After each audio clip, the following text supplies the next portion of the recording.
Muy bien. Muy bien, hermanos. Comencemos con las preguntas y aprovechemos este tiempo para meditar en la palabra de Dios. No sé quién va a tomar la palabra. Hermano, perdone, Sí, usted lo ha hermano. explicado varias veces, pero he estado con una duda sobre la semana 70. ¿De cuánto ¿Cómo tiempo no? cuántos años tarda la semana 70? La semana 70. Muy bien. Todas las semanas del programa que aparece en Daniel capítulo 9, desde el versículo 24 al 27, todas esas semanas son de 7 años. Es importante saber que así contaban los judíos las semanas. Ellos tenían dos tipos de semana. La semana de 7 días, que es la que más aparece en la Biblia, y también tenían semanas que eran de años. Y para que ustedes puedan comprobar eso, les invito a que miren Levítico en el capítulo 25. Levítico 25 es un pasaje que nos habla de lo que se llama el jubileo. Pero el texto que me interesa es el versículo 8. Claro que estudiar esto lleva tiempo, pero para responder rápido, dice Levítico 25:8, y contarás 7 semanas de año. Solo con eso ya está dicho que tardan 7 años. Contarás 7 semanas de años. 7 veces 7 años.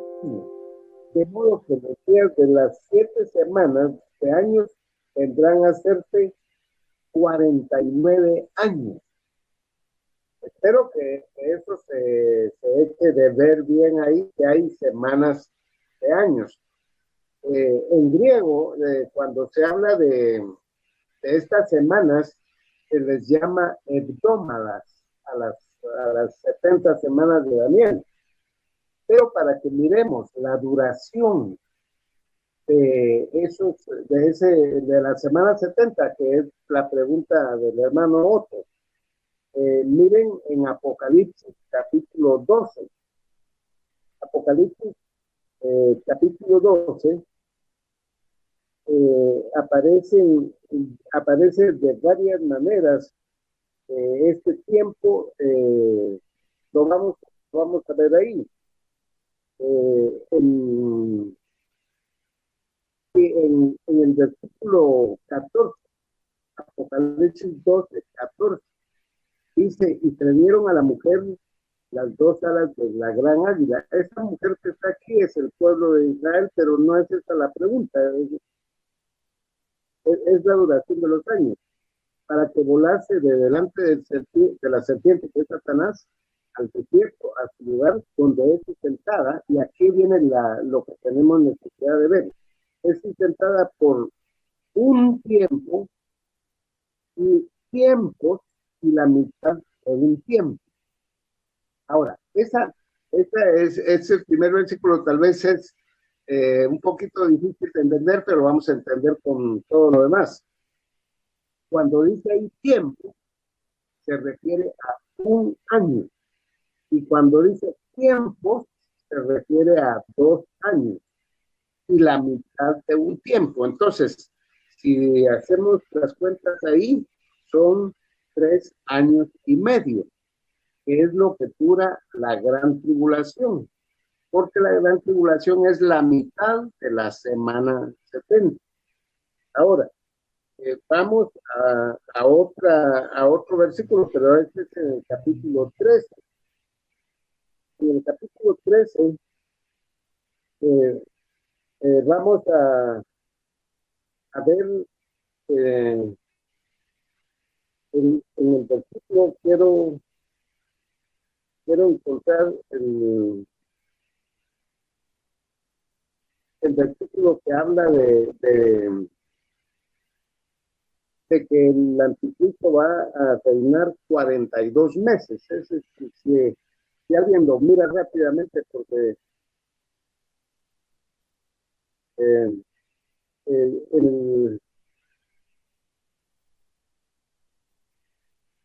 el versículo.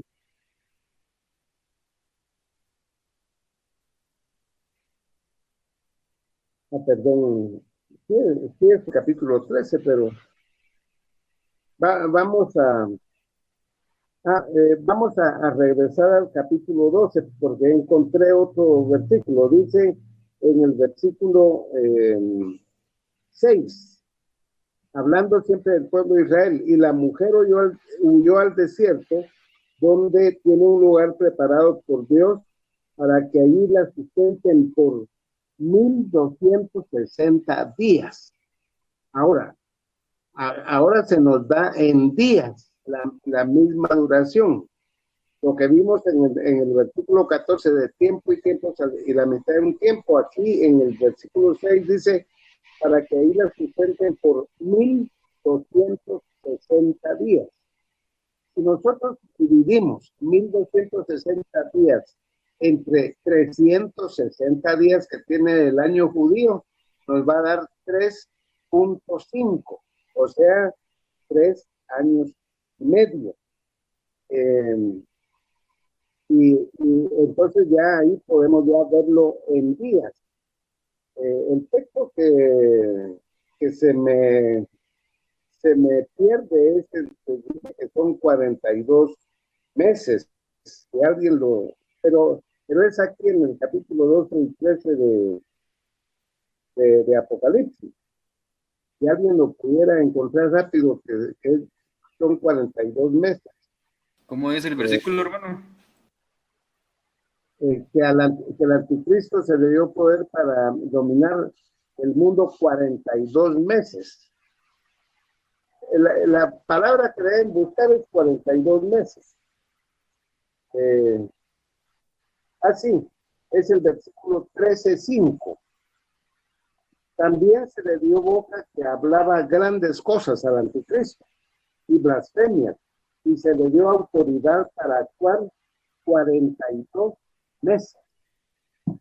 Entonces, la Biblia no solo dice en Daniel 9:27 que la semana 70 va a ser partida a la mitad, o sea, 3 años y medio y 3 años y medio, sino que dice que son 1260 días, que son 42 meses, y que es tiempo y tiempo y la mitad de un tiempo.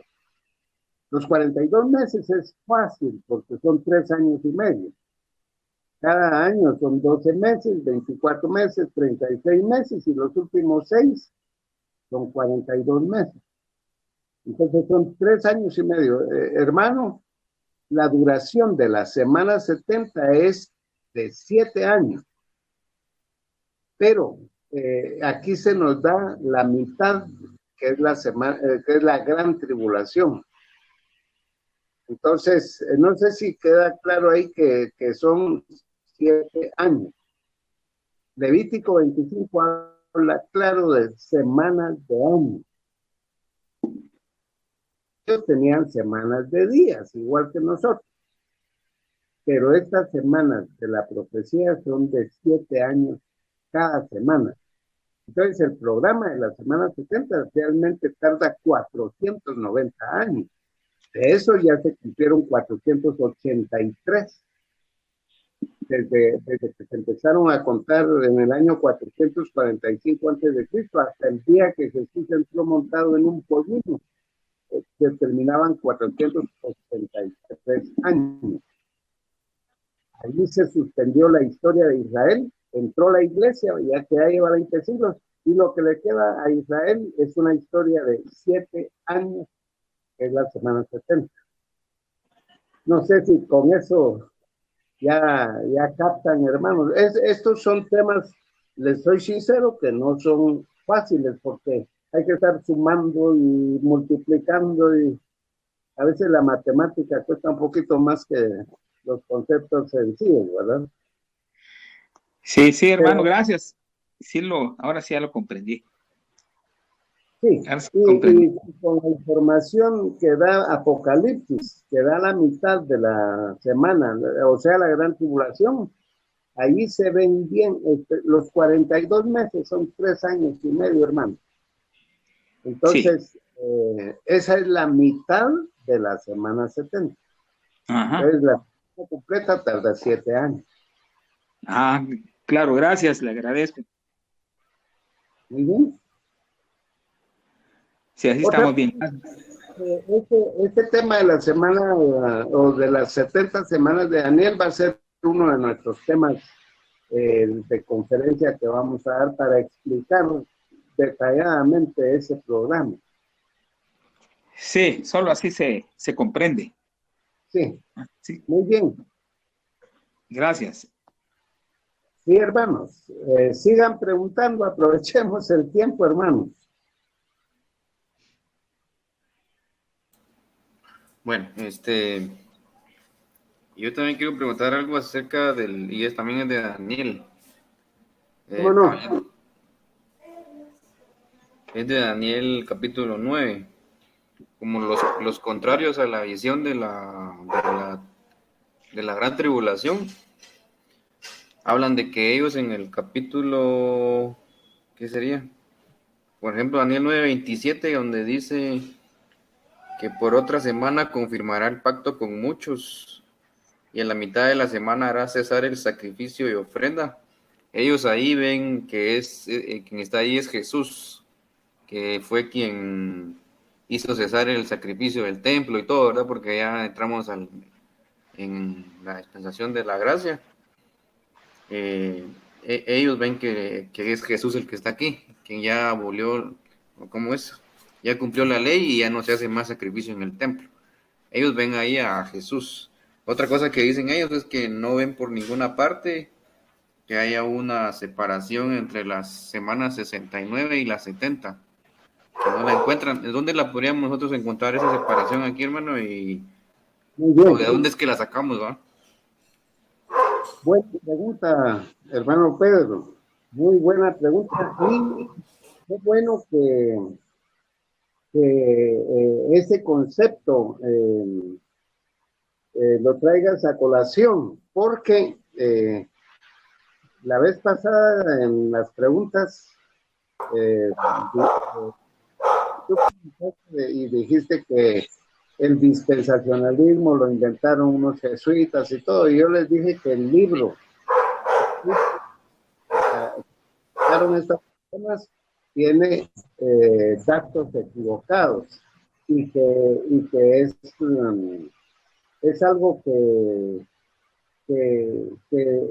históricamente no está bien documentado el libro, pero esto que la pregunta que estás haciendo eh, me hace ver uno de los errores que yo no me puse a comentar la vez pasada, pero ahora con esta pregunta vamos a ver el detalle. Realmente son dos preguntas.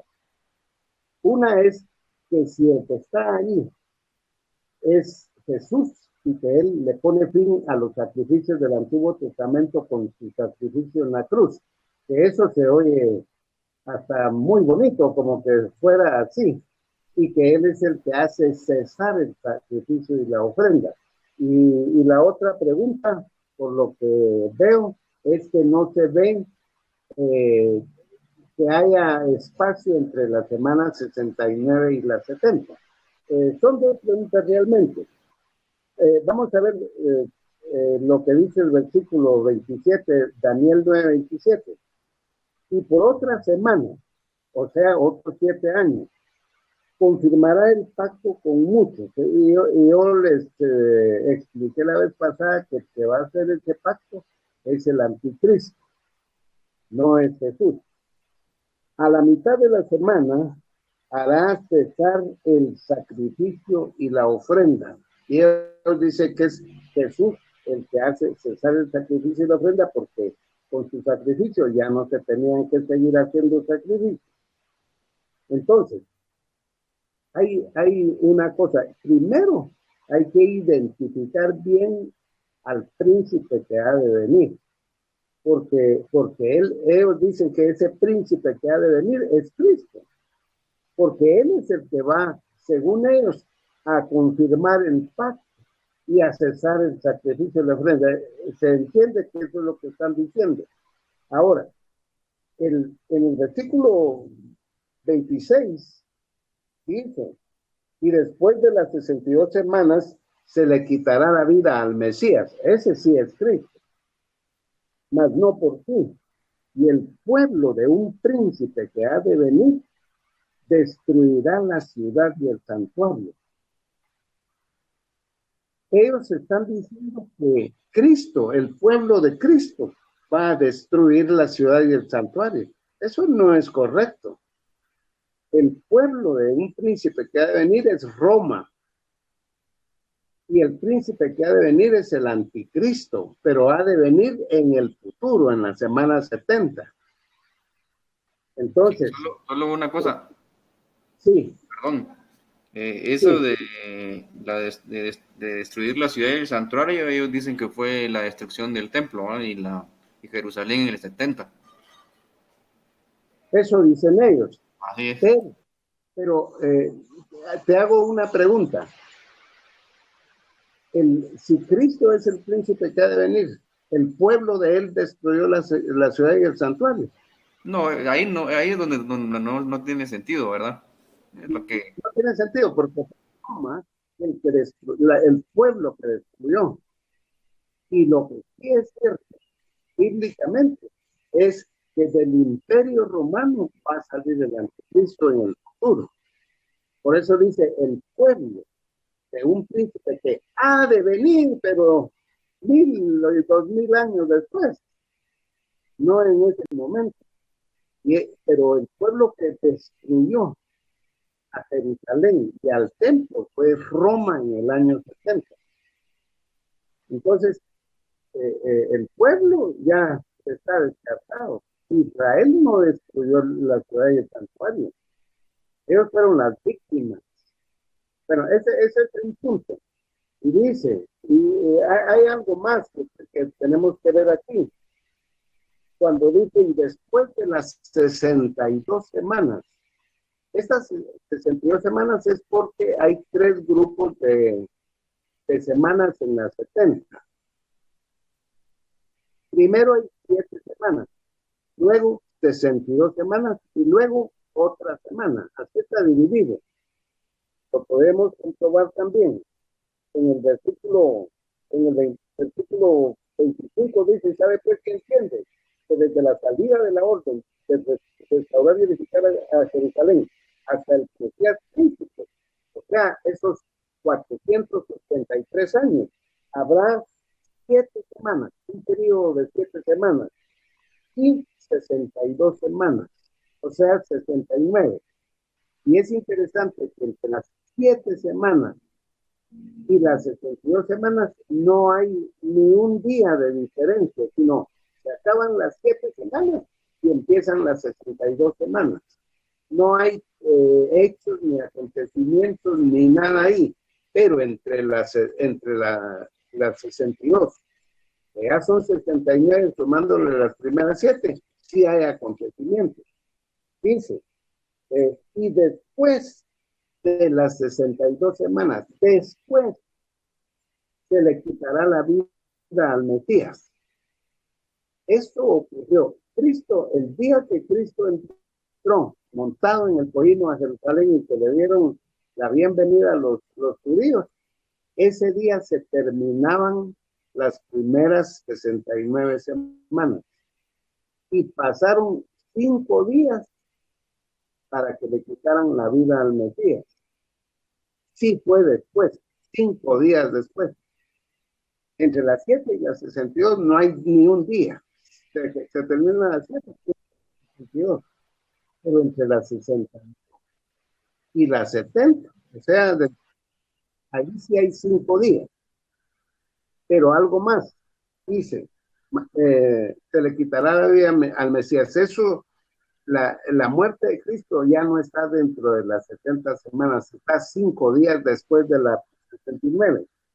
Y el pueblo de un príncipe que ha de venir destruirá la ciudad y el santuario. Para eso pasaron 40 años. Entre la entrada de Cristo a Jerusalén y la destrucción de Jerusalén hubo 40 años. Ahí ya hay espacio. Pero dice, y su fin será con inundación, y hasta el fin de la guerra durarán las devastaciones. Esto nos da hasta el año 135, que fue el fin de la guerra esa. La destrucción de Jerusalén fue en el año 70, 40 años después de la entrada de Jesús, de la semana 79. Pero el fin de la guerra fue hasta el año 135, cuando Ambrosio, el emperador de Roma, volvió a arrasar a los judíos que se habían rebelado con un personaje llamado Bar Kochba, que se decía ser el Cristo, pero él decía que era un Cristo político, y él dijo que se iban a rebelar contra Roma, y Roma volvió a atacar a Jerusalén y mató otro 500,000 de judíos en el año 135. Entonces, entre las semanas 69 y 70, la vida era 40 días y 105 años. Pero no solo eso, sino que ahora ya más de 20 siglos para que se cumpla la última semana. No sé si quieres decir algo. Sí, que ahí es donde yo veo, porque ellos dicen que cuando se destruyó el templo y la ciudad de Jerusalén en el 70, dicen que ahí se cumplió la semana 70. Pero yo veo que hay una discrepancia entre que Cristo fue crucificado y que cómo va a ser eso, que era la misma semana, pero 40 años después, a mí no me salen los números. Si veo así, ¿va? Sí, no salen porque no es así la interpretación. La interpretación correcta es que digamos, que Jesús llegó a Jerusalén, lo crucificaron 5 días después, 8 días después, y luego pasaron 40 días y empezó la era de la iglesia. Y la era de la iglesia ya lleva 20 siglos, para decir en números redondos. Pero cuando uno mira Hechos capítulo 1, versículo 6, los discípulos le preguntaron a Jesús, ¿restaurarás el reino a Israel en este tiempo? Y Jesús no les dijo, sí, vamos a seguir con el reino de Israel. Él les dijo, no os toca a vosotros saber las razones y los tiempos que mi Padre puso en su sola potestad, pero recibiréis poder y me seréis testigos en Jerusalén, Judea y Samaria. Y le dice, me seréis testigos cuando haya venido sobre vosotros el Espíritu Santo. O sea, la inauguración de la iglesia. Y la iglesia va a existir hasta el rapto de la iglesia. Y después, entonces sí le va a restaurar el reino a los judíos el Señor, empezando con la semana 70 y el arrepentimiento de Israel en la semana 70, y entonces sí va a restaurar el reino. Él les contestó que eso no les tocaba a ellos, que lo que les tocaba era ser testigos de Cristo en la era de la iglesia. Los que no ven la diferencia entre Israel y la iglesia no dan tiempo a todo esto. La interpretación es incorrecta, pero hermanos, quiero tocar el otro punto, porque no hemos tocado los dos puntos. El otro punto es que no es Cristo el que hace cesar el sacrificio y la ofrenda, porque eso que va a hacer el anticristo es algo malo para el pueblo de Israel. Y Cristo no vino a hacer nada malo para el pueblo de Israel. Él no vino a hacer nada malo. Miremos el capítulo 11 de Daniel. Y en el capítulo 11 vamos a encontrar que el rey Antíoco Epífanes hizo, no esto que estamos viendo que en Daniel 9:27, porque eso de la semana 70 se va a cumplir hasta después de la era de la iglesia, pero Antíoco Epífanes hizo lo que el anticristo va a hacer en el futuro. En Daniel 11:31, esto hay que leer todo, Daniel y todo eso, pero vamos a los versículos. Dice, y se levantarán de su parte, es decir, de Antíoco Epífanes, tropas que profanarán el santuario. Ese hacer cesar el sacrificio es una profanación del santuario, o sea, del templo judío, que profanarán el santuario y la fortaleza, y que dice, y que quitarán el continuo sacrificio. Quitarán el continuo sacrificio.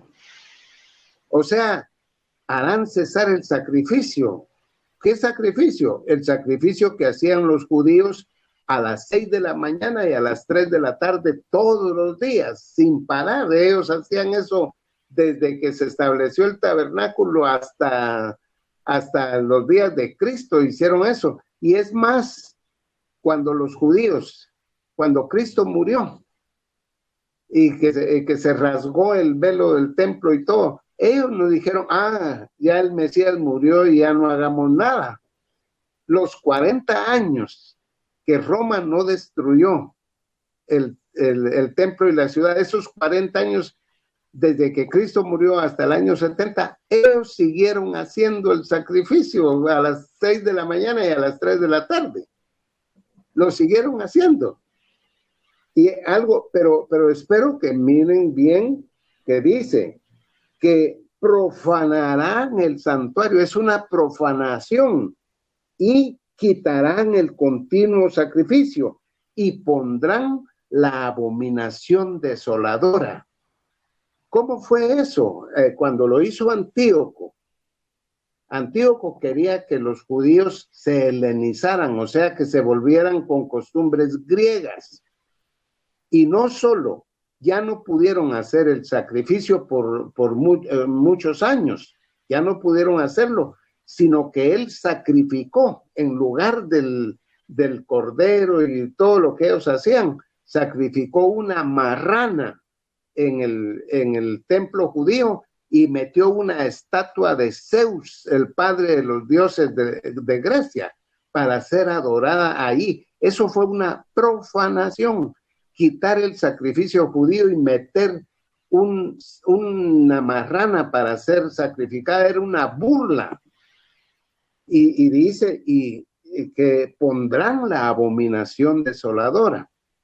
Ahora, eso se cumplió en los días del Antiguo Testamento entre el año 180 y el año 150. En el año 150, Judas Macabeo venció a los griegos y limpiaron el templo de nuevo y empezaron a hacer el sacrificio otra vez hasta los días de Cristo, hasta el año 70 después de Cristo. Sí, y una cosa, ahí con lo que usted está diciendo de lo que hizo Antíoco Epífanes, todo esto fue antes de la semana 69 incluso, y aquí en 9:27 habla que va a ser después de la 69. Entonces tampoco concuerda. Es que lo que hizo Antíoco Epífanes no es el cumplimiento de la semana 70, sino que es un hecho igual al que va a ocurrir en la semana 70. Antíoco es un tipo del anticristo, pero no es el anticristo. Ahora, él hizo eso. Ahora, hay algo más. Es que no está completo el cuadro. Hay algo más. Vamos a ver 2 versículos, lo anticipo, así, porque en Mateo 24, que hemos estudiado recientemente, Mateo 24, en el versículo 15, Jesús está hablando ese discurso cabalmente el día que entró montado en el pollino y que fue a limpiar el templo y que se fue al monte de los olivos. En Mateo 24, era más o menos el año, no tengo exacto el año, pero era como el año 30 de la era cristiana. Antíoco vivió en el año 180 antes de Cristo. Ahí fue que empezó él a ser rey de los Seleucidas. Esto es importante, pero él hizo una profanación del templo porque quería helenizar a los judíos e hizo una burla que la Biblia llama que profanó el templo, quitó el sacrificio e hizo cesar el sacrificio y la ofrenda y metió la abominación desolada. Pero en Mateo 24, versículo 15, Jesús dice: por tanto, cuando veáis en el lugar santo la abominación desoladora de que habló el profeta Daniel, entienda, entonces los que estén en Judea huyan a los montes. Cuando veáis en el lugar santo la abominación desoladora. Eso lo está hablando Jesús aproximadamente en el año 30 de la era cristiana. O sea, casi 200 años después de que Antíoco Epífanes hizo lo que hizo. Y él dice, cuando veáis. ¿Por qué cuando veáis si eso ya pasó hace 200 años? Él está hablando de otra abominación desoladora. Él está hablando de la abominación desoladora que va a ser el anticristo, que es el que va a hacer cesar el sacrificio y la ofrenda a la mitad de la gran tribulación, es decir, a la mitad de la semana 70. Pero no sé, Pedrito, si es notorio lo que estoy diciendo, que Jesús está aquí anunciando otra abominación desoladora. No está diciendo de Antíoco Epífanes. Antíoco Epífanes hizo una cosa que en el futuro la va a hacer el anticristo, pero va a ser peor que lo que él hizo. Él no va a querer helenizar al mundo, ni va a querer, el anticristo pues no va a querer nada más que todos se vuelvan con costumbres griegas. El anticristo lo que va a querer es que lo adoren a él, y adorándolo a él van a estar adorando a Satanás. Entonces lo que hizo él fue así, pero es que quiero estar convencido de que estoy comunicando lo correcto. Sí, se entiende, se entiende. Cuando Jesús lo dice en Mateo 24:15, no se refiere a lo de Daniel, a lo de Daniel 11, sino que él está diciendo de que habló el profeta Daniel, o sea, algo igual. Pero, ahora regresemos a Daniel. En Daniel capítulo 12, en el versículo 11, aquí él está hablando ya del tiempo del fin. Permíteme, para que se mire que es el tiempo del fin, el fin del mundo, el fin del sistema de Satanás, el fin de las 70 semanas y todo eso. En Daniel 11:8 dice, y yo oí, mas no entendí. Y dije, Señor mío, ¿cuál será el fin de estas cosas? Él respondió, anda Daniel, pues estas palabras están cerradas y selladas hasta el tiempo del fin.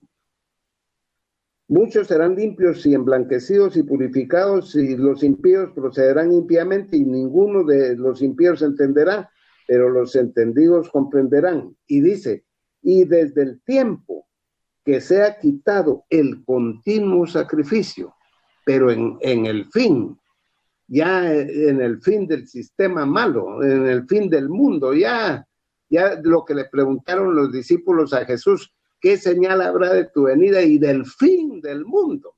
De eso se está hablando aquí. Desde el tiempo que se ha quitado el continuo sacrificio y la abominación desoladora, yo les he explicado que la palabra hasta que está ahí es y en hebreo. Entonces, y la abominación desoladora habrá 1260 días. Otra vez habla de los 3 años y medio que están en Apocalipsis. Y dice, bienaventurado el que espere y llegue a 1335 días, y tú irás hasta el fin. Daniel, tú vas a ir hasta el fin y reposarás, vas a estar en la tumba. Tu cuerpo va a estar en la tumba. Daniel está con el Señor, pero el cuerpo está en la tumba. Y reposarás y te levantarás, o sea, la resurrección de Daniel, para recibir tu heredad al fin de los días, es decir, al fin de estos 1335 días, y al otro día empezará el milenio. O sea que Daniel y los santos del Antiguo Testamento van a resucitar a gozar del milenio. Pero ahí habla de la abominación desoladora que va a haber a la mitad de la semana 70. De eso habló el profeta Daniel. Ahora, Antíoco es una figura, es un tipo, pero él solo quería helenizar a los judíos. Antíoco no estaba buscando que lo adoraran a él, sino que adoraran a Zeus olímpico y burlarse de los judíos. Y él quitó el continuo sacrificio. Y el anticristo va a profanar también el templo judío que van a hacer en la tribulación, y va a quitar el continuo sacrificio, porque los judíos van a estar sacrificando otra vez en esos días. Y él va a suspender la religión judía en esos días. Entonces, Cristo no es ni el príncipe que ha de venir, ni es romano Cristo, ni tiene todas esas características que pretenden ponerle estos señores que escribieron ese libro de los jesuitas que inventaron el dispensacionalismo, pero son datos equivocados. Y quitando todo eso de los jesuitas y todo, la Biblia está bien clara. No sé, hermanos, si lo que decimos es congruente, se ve que está en la palabra de Dios. Espero que sí. Lo impresionante que entendí ahorita es cómo el Señor habla de la abominación desoladora como algo futuro, ¿no? Aún al tiempo que él estuvo aquí. Exactamente. Mira, a Jesús le hicieron una pregunta: ¿qué señal habrá de tu venida y del fin del mundo? Y se pone a decir lo que va a pasar, que es la semana 70, es lo último que va a ocurrir, los últimos 7 años, y de ahí vendrá el fin del mundo y el milenio ya, y el cumplimiento de todo esto. Sí, Eso es lo que yo he escuchado que ellos resienten mucho es que otras personas han usado el dispensacionalismo para empezar a hablar de fechas y hacer tonterías, ¿verdad? Entonces a ellos les resiente mucho eso. Mira, hay dispensacionalistas que son eruditos en el dispensacionalismo. Si quieres leer buenos dispensacionalistas, lee a Dwight Pentecost, a Walbor, a Riley, a Scofield, ellos son. Ahora, hay gente que esas ideas que son buenas, las han agarrado de una manera, diría yo, ¿cómo se llama cuando alguien es amateur en el deporte? Aficionados. Neófito. Sí, hay neófitos y gente que es aficionada. Y en este momento hay muchos aficionados que están metidos hablando de religión y hablando de la Biblia, pero no tienen erudición. No tienen erudición. Y me da un poquito de pena hablar así, por eso mencioné a los que son eruditos en esto. A Riley, Walbord, Pentecost, a Sir Robert Anderson. Esos hombres eran eruditos, sí eran doctores en lo que estaban hablando. En cambio, ahorita hay mucha gente que dice, pongamos una iglesia y cantemos y ya enseñemos la palabra, dicen ellos. Pero sinceramente deberían de estudiar. Deberían de estudiar porque incluso hasta dicen que el Espíritu Santo los guía y que no sé qué más. Pero yo creo que cuando uno verdaderamente quiere hacer las cosas como dice Dios, debe, sí, ser iluminado por el Espíritu Santo y estudiar la Biblia, pero estudiarla a fondo. Entonces nuestro ministerio es de palabra y espíritu y palabra, las dos cosas. No es solo el Espíritu Santo sin la Biblia, porque eso no existe. Eso existe solo en la imaginación de la gente. El Espíritu Santo inspiró la palabra y hay que estudiarla, escudriñarla, averiguar qué es lo que dice la palabra, ver los datos de la palabra, los datos fijos que tiene la palabra, la geografía, la historia, la gramática, todo eso hay que verlo. No hay que decir uno, no, todo eso no, solo el espíritu es el emocionalismo, porque eso es lo que ha traído esas consecuencias que sí, algunos señalan eso y tienen razón en parte, pero no tenemos que, porque unas personas se equivocan y otras se equivocan, seguir la equivocación, sino buscar donde gente de verdad es acuciosa, estudiosa, que han dedicado toda su vida a estudiar la palabra, dependiendo del Espíritu Santo. Bueno, yo creo que ahí cierro esa, porque sí, gracias por esa pregunta, porque es muy importante. Yo quisiera hacer una pregunta. Sí. Quisiera tener un concepto más amplio de lo que es las bodas del Cordero que serán en el cielo, como tengo entendido. Y si estoy mal, pues que me corrijan. Y la cena del Cordero que será en el milenio. Quisiera tener un concepto más amplio de eso. Sí, ambas cosas están en Apocalipsis capítulo 19. Y en verdad es un tema también bastante amplio, pero podemos ir para ser concreto a lo que dice Apocalipsis 19.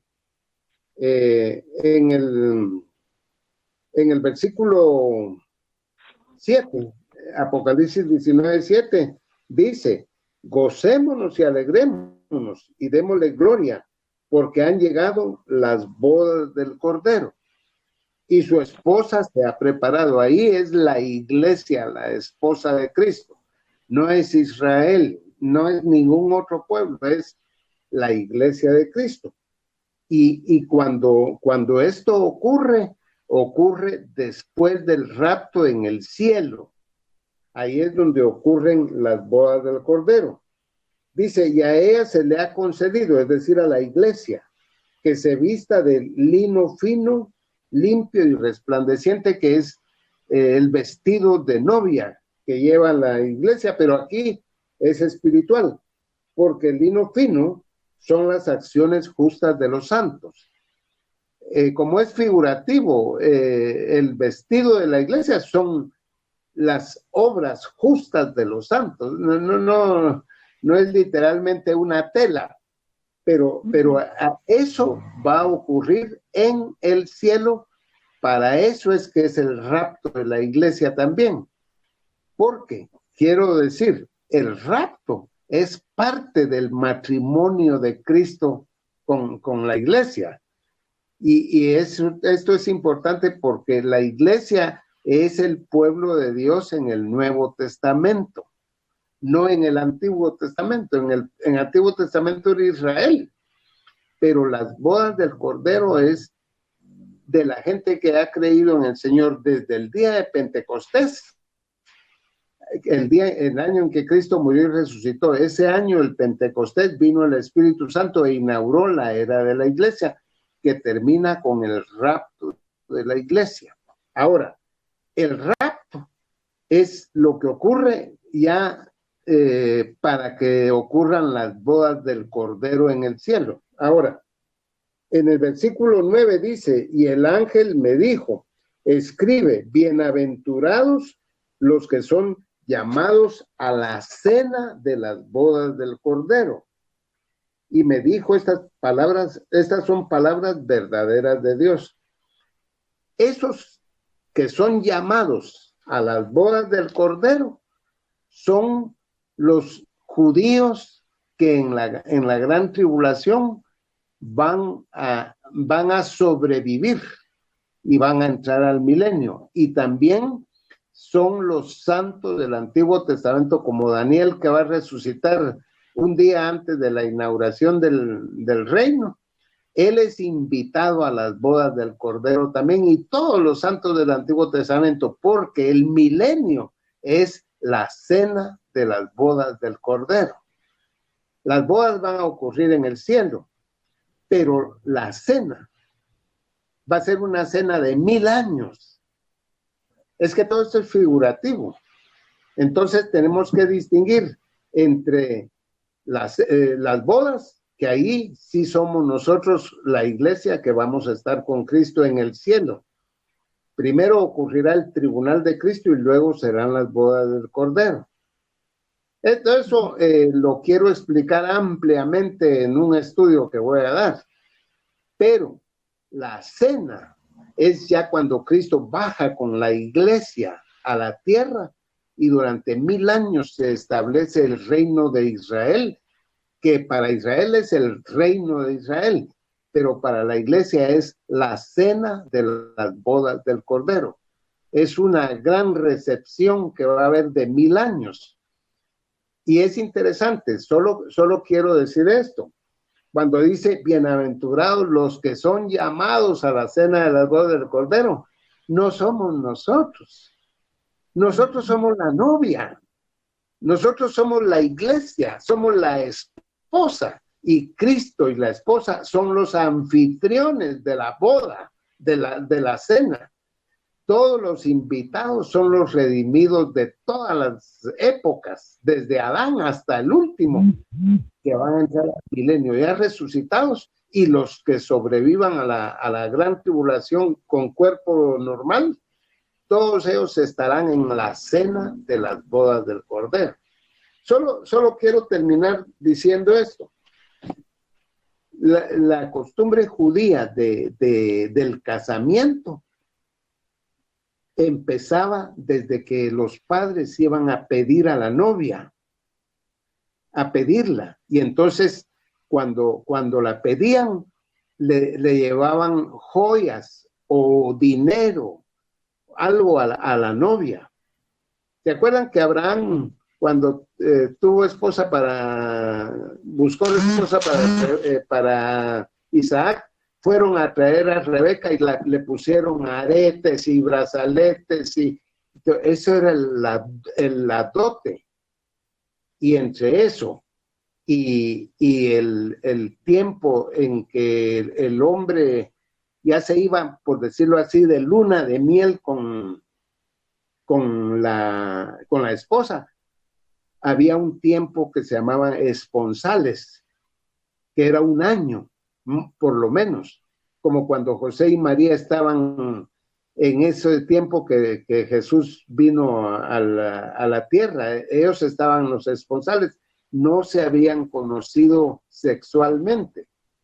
No había habido luna de miel, pero el rapto es el momento en que el hombre se lleva a la novia a la luna de miel. Entonces, cuando regresan de la luna de miel, se hace una cena que es la cena de las bodas del judío. Y todo eso, Cristo en la cruz pagó la dote por nosotros. Cristo en la cruz fue a pagar por nuestra salvación, pero es en donde Él, por decirlo así, pide a la novia y da un dote.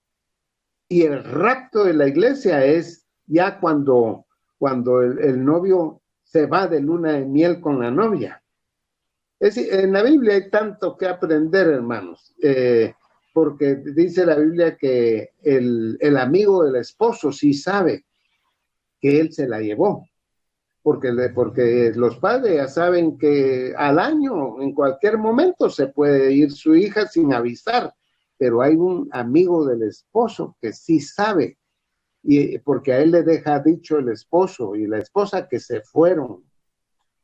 Y Juan el Bautista era el amigo del esposo. Todo eso es Biblia, hermanos, y es interesante y hay que saberlo. Pero en resumen, en el cielo será el rapto y las bodas del Cordero. Ya habiendo tenido esa relación, esa comunión especial con el Señor en el cielo, la iglesia va a descender con Cristo a tener una cena de 1000 años para sus convidados. Los convidados no somos nosotros somos los anfitriones de la fiesta. Y todos los salvos de todas las eras son los llamados a las bodas del Cordero. Dejo ahí la respuesta. Eso hay que estudiarlo más. Muchas gracias. Gracias. ¿Sí está bien? Muy bien, hermanos. Creo que podemos dejar ahí para la próxima, pues siempre preparemos nuestras preguntas y yo creo que va a ser una bendición que los hermanos oigan estas preguntas y las respuestas que siempre son estudio de la palabra de Dios. Que Dios les bendiga y que el Señor siga guardándoles en todo.